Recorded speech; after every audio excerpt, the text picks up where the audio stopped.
तेरी मेहरबानी का प्रभु है बोझ इतना, तेरी मेहरबानी का है बोझ इतना, उसी को निभाने के मैं काबिल नहीं हूँ। सुंदर साधक कहता कि प्रभु तेरी बहुत कृपा है इस जीवन में, तूने जितना इस माया रूपी संसार में दिया है वो पर्याप्त है, अब और ज्यादा तू दे देगा तो उस बोझ को उठाने के काबिल मैं नहीं हूं। हम कहते हैं ना जीवन में कि साईं उतना दीजिए जाको कुटुंब समाए, उतना ही प्रभु दीजिए जितने में मेरा कुटुंब मेरा परिवार का भरण पोषण आनंद से चलता रहे। बस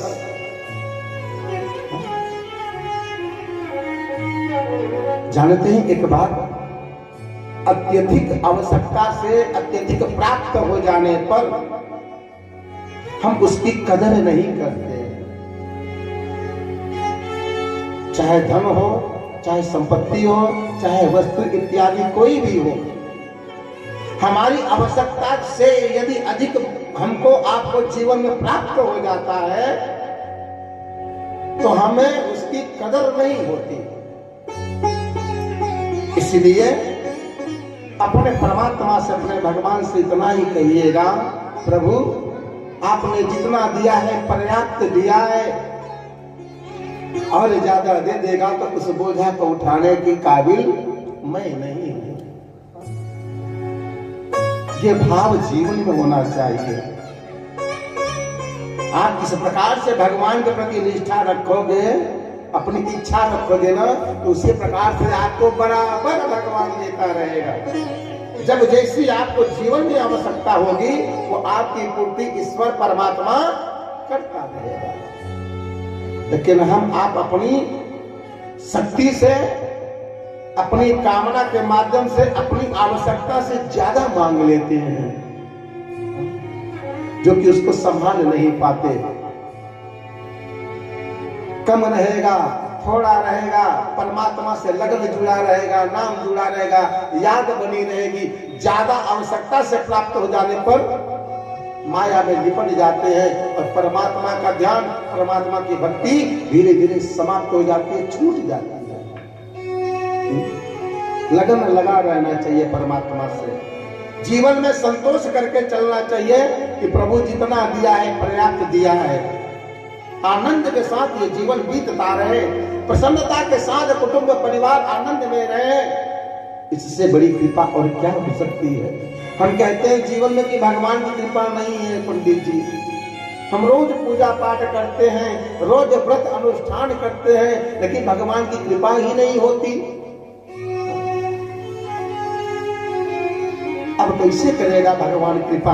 आपको सुंदर आंखें दिया है, सुंदर हाथ दिया है, सुंदर चलने के लिए पांव दिया है, बोलने के लिए सुंदर जिह्वा परमात्मा ने दिया है। हम रात को सोते हैं, सुबह में उठ के चल देते हैं, हम रात्रि में जो भोजन पाते हैं वह हमारा सुबह में पच जाता है। क्या ये परमात्मा ने नहीं दिया तो और कौन दिया है? क्या ये भगवान की कृपा नहीं तो और क्या है? सर्वदा भगवान की कृपा होती है, बस हमको आपको उसका ध्यान नहीं होता, ज्ञान नहीं होता। हम किसी के सहारे नहीं चल रहे हैं, हम किसी का दामन पकड़ के नहीं चल रहे हैं, किसी का सहारा लेकर के नहीं चल रहे हैं। भगवान अपनी इच्छा से चलायमान रख रहा है। क्या ये जीवन में कम भगवान ने दिया है? अरे भगवान के लिए तो वो कहे जिसको पाँव नहीं दिया है, जिसको बोलने के लिए जीवा नहीं दिया है, जिसको कर्म करने के लिए हाथ नहीं दिया है, वो भगवान से फरियाद करे तो मानने की बात है। हमको वाक्य परमात्मा ने पूर्ण दिया है, उसमें ही आनंदमय रहे। आइए इसी भाव से हम आप भगवान की सुंदर पावन कथा में प्रवेश करते हैं। कल की कथा में हम आप बड़े प्रेम श्रद्धा भक्ति के साथ भगवान की कथा को विश्राम दिए। कि कथा चलते चलते हमारे 88,000 ऋषि गण समाज के साथ में गुरुदेव विश्वामित्र जी राम लक्ष्मण जी को लेकर के और कहा पधारे, मिथिला नगरी के रंग भूमि में। रंग भूमि आए दो भाई, अस सुधि सब पुरवासिन पाई। धाये धाम काम सब त्यागी, मनहु रंग निधि लूटन लागी। जाकी रही भावना जैसी, प्रभु मूरति देखी तिन तैसी। विदेह महाराज जी के वहां राजसभा में सब बड़े बड़े राजा महाराजा यक्ष गंधर्व नाग किन्नर यहां तक कि देवता भी अपने अपने रूप को बना करके पधारे हैं। उस सीता जी के स्वयंवर में यक्ष गंधर्व इत्यादि सभी आए हैं। यहां तक कि महाराजा रावण लंकेश भी उस राजसभा में आया है। पाताल निवासी बलि पुत्र बाणासुर भी आया है। महाराज विदेह राज जी की एक ही प्रतिज्ञा है कि जो भी कोई देश देशांतर के राजा महाराजा सिंह जी के इस धनुष को उठा लेगा, पुत्री सीता का उसके साथ विवाह किया जाएगा। सुनते ही बारी बारी से पर कर बांधी उठे अकुलाई। पर करी अर्थात अपने अपने कमर को कसते हुए बांधते हुए अपने अपने इष्ट देवों का नाम लेकर के बारी बारी से शिव जी के धनुष को उठाने का बरबस प्रयास करते हैं। लेकिन शिव जी का धनुष अपने स्थान से तिल मात्र भी नहीं हिलता है, उठना तो दूर की बात है। जब एक राजा से नहीं उठा तो दूसरे राजा आए प्रयास किए नहीं उठा, तीसरे राजा आए प्रयास किए नहीं उठा, तो 10-10 राजा एक साथ मिल करके शिव जी के धनुष को उठाने का प्रयास किए। एक साथ 10 राजा, फिर भी धनुष अपने स्थान से नहीं हिला। तो अब 10 राजा नहीं 10,000 राजा एक साथ मिलकर के धनुष को उठाए। कितने राजा? 10,000 राजा मिलकर उठाए। मानस में लिखा गया है कि भूप सहस्त्र 10 कहीं 12 लगे उठावन तरई नटारा। भूप अर्थात राजा, सहस्त्र सहस्त्र कहते हैं सैकड़ा को, और 10 सहस्त्र अर्थात 10,000 होता है। 10,000 राजा मिल करके उठाए शिव जी के धनुष को। अब आप कहेंगे पंडित जी धनुष फिर कितना बड़ा था कि 10,000 राजा मिलकर उठाने लगे? वास्तविकता यदि देखा जाए शास्त्र में तो शिव जी का ये जो धनुष था ये दधीच के नाक की हड्डी से बना हुआ था, इसलिए इस शिव जी के धनुष का नाम था पिनाक। और ये पिनाक जो धनुष है, यह धनुष 5 फुट 8 इंच का था।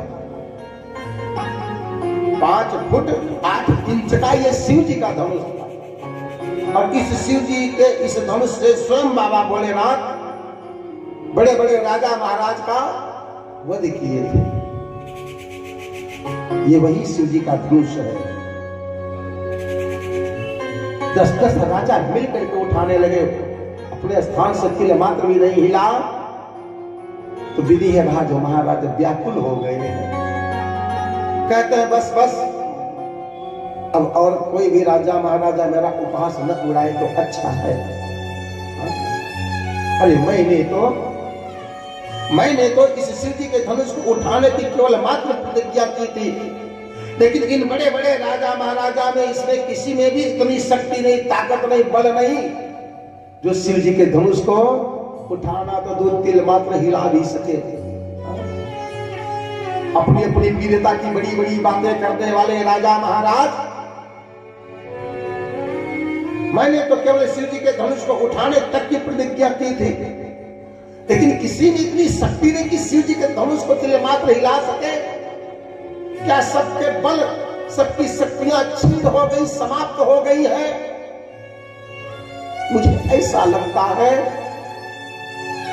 कि अब ये धरती वीरों से विहीन हो गई है, खाली हो गई है। अब इस धरती पर कोई वीर नहीं रहे, केवल वीरता की बातें करने वाले शेष रहे हैं। पुत्री सीते, पुत्री सीते, मैं तेरा अपराधी हूं।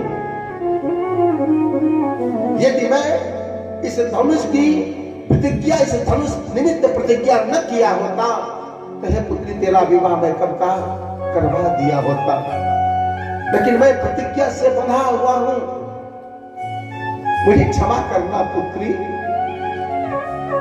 यदि मैं अपनी प्रतिज्ञा को तोड़ता हूं तो कुल का कलंक कहलाता हूं, और यदि मैं अपनी प्रतिज्ञा को निभाता हूं तो तू आजीवन कुमारी रहेगी। मुझे ऐसा प्रतीत होता है पुत्री कि विधाता ने तेरे लिए वर नहीं बनाया। व्याकुल हो गए विजय महाराज जी, और भला क्यों न हो, जिसके घर में एक बेटी हो और वो बेटी सयानी हो गई हो तो पिता को बड़ी चिंता होती है उसके विवाह के लिए। पिता की रात की नींद, जीवन का चैन समाप्त हो जाता है जब तक वह पुत्री का विवाह नहीं कर लेता। आज यही सोच करके महाराज श्री जनक जी व्याकुल हो गए हैं, मैं क्या करूं। कहते हैं महाराज जनक जी कि तजहु आस निज निज गृह जाऊं। हे समस्त राजा महाराजा, मुझे विश्वास हो गया है कि इस पृथ्वी पर अब कोई वीर नहीं रहे, इसलिए अपनी अपनी इच्छा को, अपनी अपनी कामना को समाप्त करके अपने अपने निज गृह आश्रम को वापस चले जाओ, क्योंकि लिखा न विधि वैदेही विवाह। क्योंकि विधाता ने मेरी वैदेही सीता के लिए वर ही नहीं लिखा है।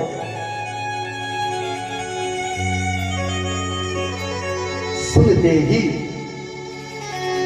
जिस राजसभा में क्षत्रिय कुल का एक भी बालक बैठा हो,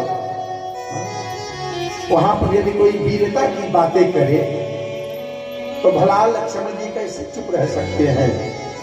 माखे लखन कुटिल भाई भाव है।